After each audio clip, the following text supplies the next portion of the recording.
In a recent video series, I did a floral painting using blues. Now, blue is the most popular color in the world, so I wanted to gather up all the different blue colors that I had at once, which I don't normally do. And I enjoyed the process and the result of that painting so much that I decided to do it again, this time using reds. Now, if blue is a calming, restful, peaceful color, red speaks a totally different language. It's bold, energetic, romantic, passionate, joyful. So today I have 5 different reds that I own, and I'm going to start the same process over again, a new floral painting using reds. Now the first red that I have is Pyrrole red. This is my go-to warm red. It's like a fire engine. As I understand it, Ferraris use this red as their red paint color. I'm going to add some white to it.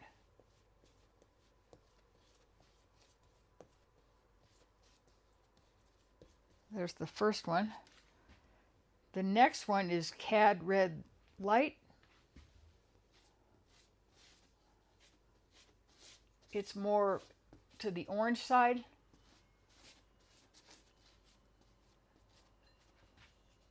Add some white to it.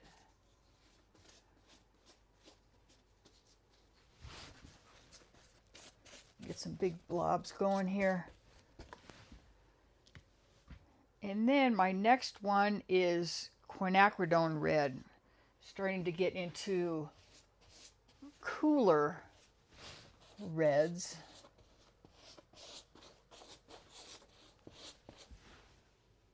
Add some white to it.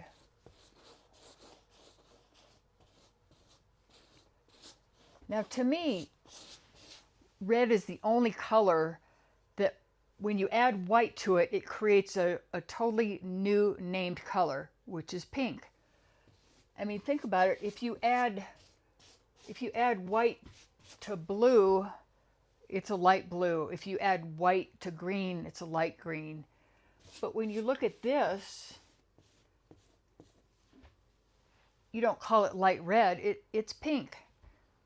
Just a thought. So my next red, we're getting into staying into the cool, it's Quinacridone magenta. I really love this one. I think the Pyrrole red is warm and the Quinacridone magenta are my favorites as far as go-to colors. Adding the white to it and you get it's really beautiful. Now the last one is transparent red iron oxide. We are starting to get brown here, but I wanted to include it because it is in the red family. It's very transparent, so you can't even see it at this point until I add some white to it.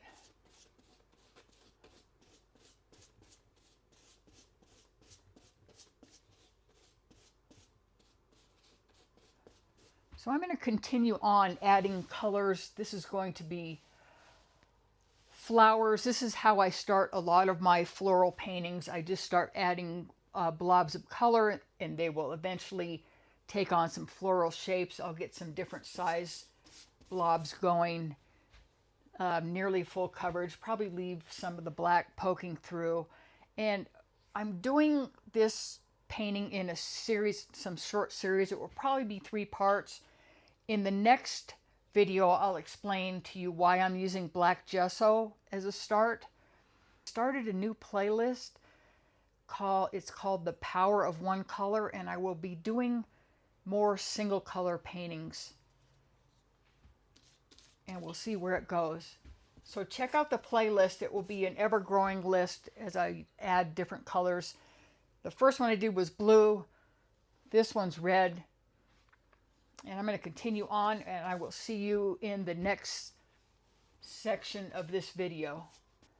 So right now I'm just pushing past the ugly stage. If you ever get in those situations, never fear. I think almost every painting goes into a nosedive before it comes back up. Now I haven't been working on this very long, just showing you the basics of the straight reds, warm reds, pinky reds, and starting out the painting just with that, the straight color. But it's never, I don't believe, wise to use the colors straight out of the jar or tube or whatever without some variables. In fact, for example, this background was a cad red light, I believe, and it's pretty harsh. So what I ended up doing is I mixed quinacridone magenta with some Indian yellow, and it's kind of a similar thing, but I like this a lot better. I don't know how well you can see the subtleties from the video. The camera doesn't always pick up subtleties in colors and stuff. But what you got to do when you get in these situations is just keep going. Can't go back, right? And just keep adding on top. You're going to create some nuances and some layers. They're going to be interesting. Building it up over time. I tend to resort to a popsicle stick or something flat. I find brushes are okay in the beginning to get some color down, but you get the texture and more of a mark making look when I use sticks. That's just what I like. I'll use anything that I find, piece of cardboard or whatever, but these popsicle sticks, I use them to get my paint out of the containers, so they're always here, and so that's what I arrive at.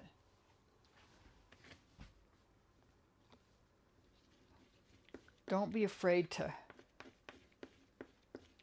tone down your colors with some other colors. Mix your own. Your own personal preference. This may end up being, I'm not sure yet, this may end up being leaning more towards pink, these cooler reds anyway, pink.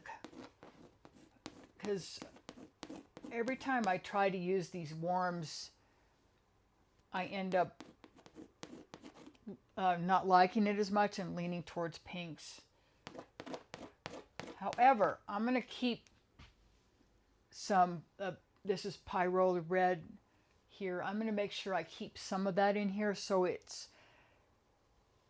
has some variety, pinks, reds. Anyway, that's all I wanted to say here at the end of my previous spiel, just to show you how you have to power through the stage where you feel like you're taking a nosedive.